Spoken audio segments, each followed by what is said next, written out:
Hey, everybody. Super excited for this chat today around AI driven customer experience with Richard from Pipestream. Richard, how are you? Good afternoon, Evan. Good afternoon. Happy Friday, everyone. Super excited for this chat. Always an intriguing topic. Maybe introduce yourself and your mission at Pipestream around the changing customer expectations. Happy to. So, Richard Smullen, I'm the founder and CEO of Pipestream. We're headquartered in New York. I am South African, if you're all trying to place the accent, and started Pipestream about 10 years ago with the sole purpose of helping organizations empower their customers or patients, really any end users, to self-serve and to use automation, to use AI, and to use the power of the cloud and mobile phones to perform anything that an agent would have performed for you in a call center, but now letting you do that yourself. And ultimately, and you asked what is the mission, potentially doing away with call centers in the long term. Very ambitious and a brave goal, but something we believe is really possible if people can do things themselves. Wow, brave goal indeed. And maybe share a little bit about the inspiration behind the creation of Pipestream. What sort of was the big idea when you first set out? Oh, we're going back about, as I say, a decade, and it had to do with an experience I had with an airline. Hmm. And I was at a dinner, and I needed to change my flight back to New York City, and I was WhatsApping with my sister, asking her if she can change the flight, and she was on the phone with a representative, actually at Delta, and she was responding to me, giving me the different options, and I was going back and forth with her, and it was an interesting experience. And at the end of it, the flight was changed, and I thought to myself, well, why can't I just have done that myself directly with Delta, instead of using my sister and then the agent there as the intermediaries? And that really birthed the idea to say, well, why can't I? We have asynchronicity, we have messaging, we have the mobile phone, and we have all the technologies, or at least they would come. Back then, AI wasn't as evolved as it is now, certainly not as mainstream and generative AI in particular, which is a key part of what we do now. And yet, I knew a time would come where it would all be brought together in such a way that it would be very accessible and commercial, and started the mission to say, well, let's do that. Let's go to every business that has someone performing a function on behalf of a customer and put in an infrastructure, put in technology that lets the customer do it themselves. Wow, it's a bold mission. And when you started, pretty brave one. Of course, conversational AI powered by large language models have become kind of rocket fuel for this space. But when you started, what were the big challenges in developing next gen conversational AI, and how did you overcome those in the beginning? Oh, there were so many challenges. Mm. Top of the list was really conveying the idea and the proposition to initially investors. 10 years ago, this was unknown. Today, it's obviously mainstream. We use chatbots every day of our lives in some format, and so getting investors to pay attention was interesting. I was also a first-time SaaS founder, having come out of media and advertising, so that was certainly challenging. And when we started building the platform, it was really understanding how to integrate into the existing backend systems at these large organizations and figuring out how to connect into the sales forces of the world, the Guardwires, if it's an insurance, the SAPs and the payment systems. It was very challenging. APIs weren't as mature 10 years ago as they are now in terms of webhooks and accessibility. So that was challenging. And also, there was no AI in the construct or the form that we're used to today. In particular, the AI that understands humans and understands dialogue. And so you're self-serving 8, 9 years ago, asking the system to do something for you, and it just didn't understand. So you'd get responses saying, I'm sorry, could you please rephrase that in a different way? And so it was a big challenge figuring out how to allow users to have meaningful dialogue with a system that didn't understand them. And so we had to figure out how to replace the dialogue component with visual elements. So instead of saying there, my Roku is buffering, you could open up a picture of a Roku and do a little squiggly on it, and it would know that that means it's buffering. And so we had to figure out how to create visual cues to replace a lot of the text-based. Now we have both, which has given us this massive advantage in the marketplace where most people don't want to type. They're happy to still do the swiping, the pin drops, the little squigglies, and that tells the system what the user's trying to do. And it can also then come back to the system and say, well, tell me a little bit more. And then it can, flip into a dialogue and then flip back to visuals. It's really cool. Our interface, which we call a pipe, a PYPE, is unlike any on the market. It looks like an app, but it's also got chat functionality. So it's this hybrid. So we replaced the chat window on all the different websites and inside the apps of customers who are using the platform. Wow, wow, that's pretty incredible to hear about. And speaking of the marketplace, I mean, this marketplace is on fire. I've seen market maps with, 3,000 companies across different niches and verticals in the conversational AI space. How do you see yourself? Where do you fit exactly? And how do you differentiate yourself versus so many companies tackling this challenge? Firstly, we're automation first. And so we start on the inside of the organization. We look at all the business process. We look at all the steps that a human has to undergo, either themselves in a website or an app, and the processes and steps that agents undergo in a call center, and all the systems they connect to. And so we build what an AI automation version of that looks like. It's almost always much simpler, much faster, and more secure because everything is built around GovCloud and different compliance that we have in place here.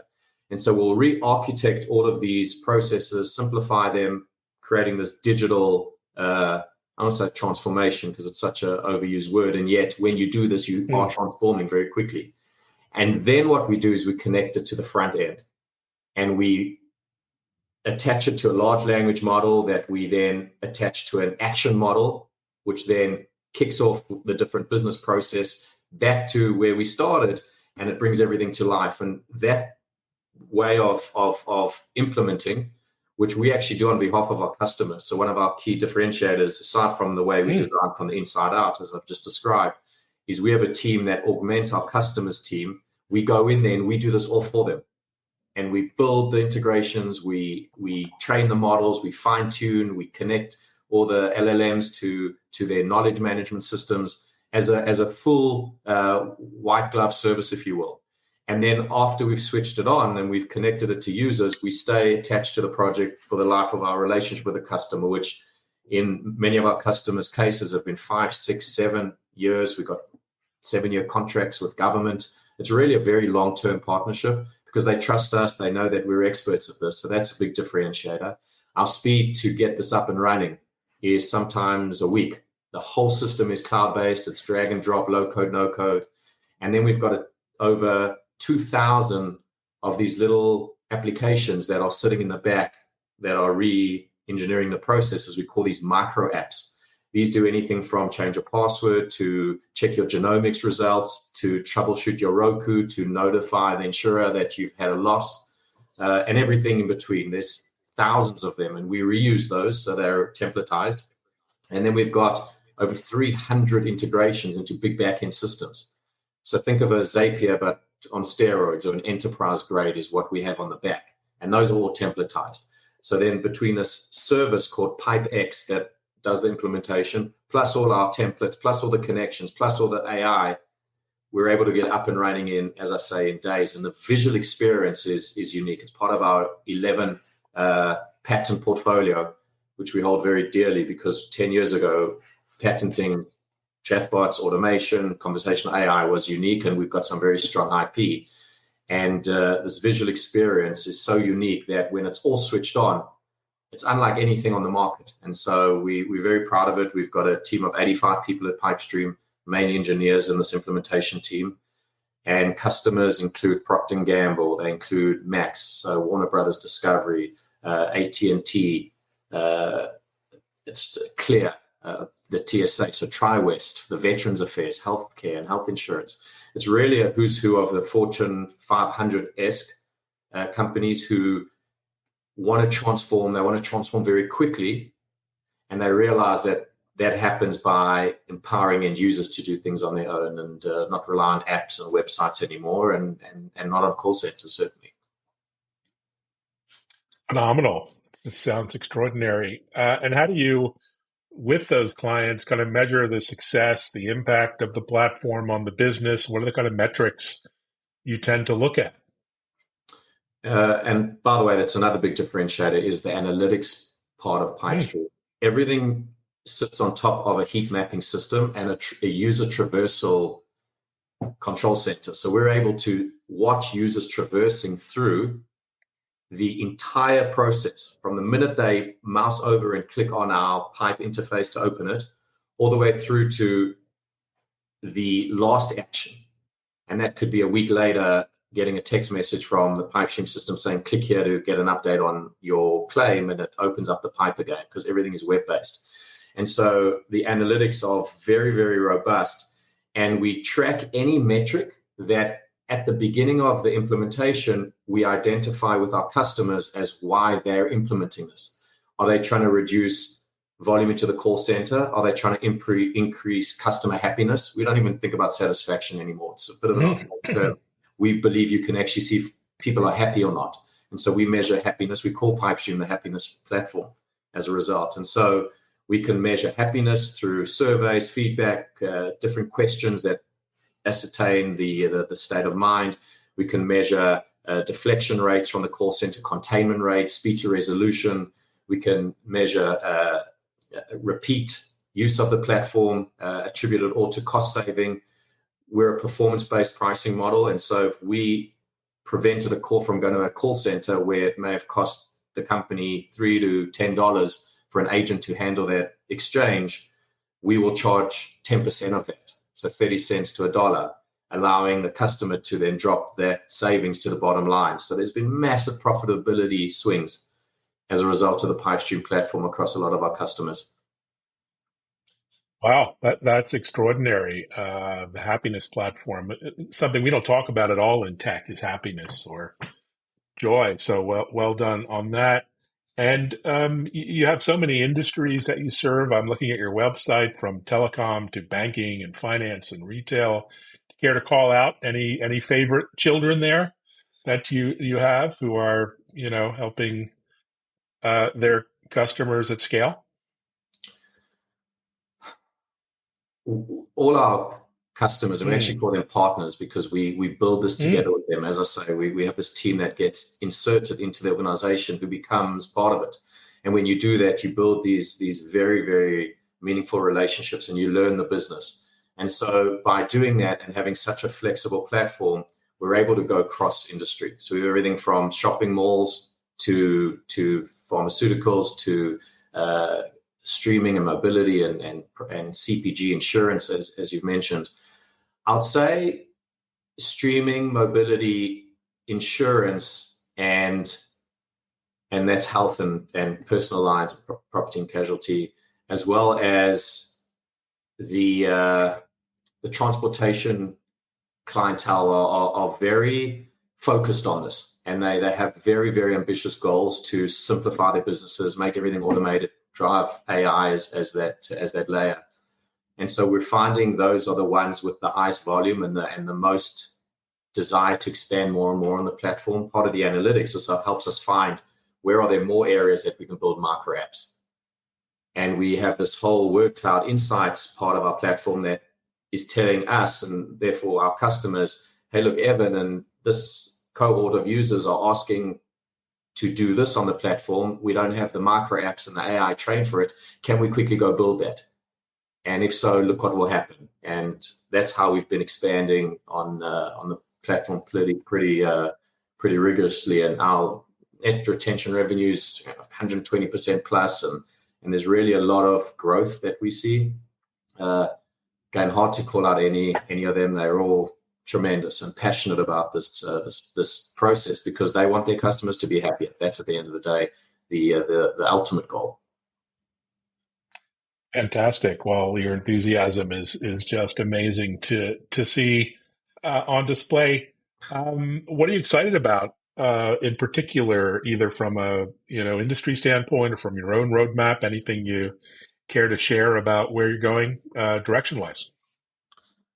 We are launching a live agent messaging platform into the market soon, and we are offering that to every single company that's using a live chat system, and it's pretty much free.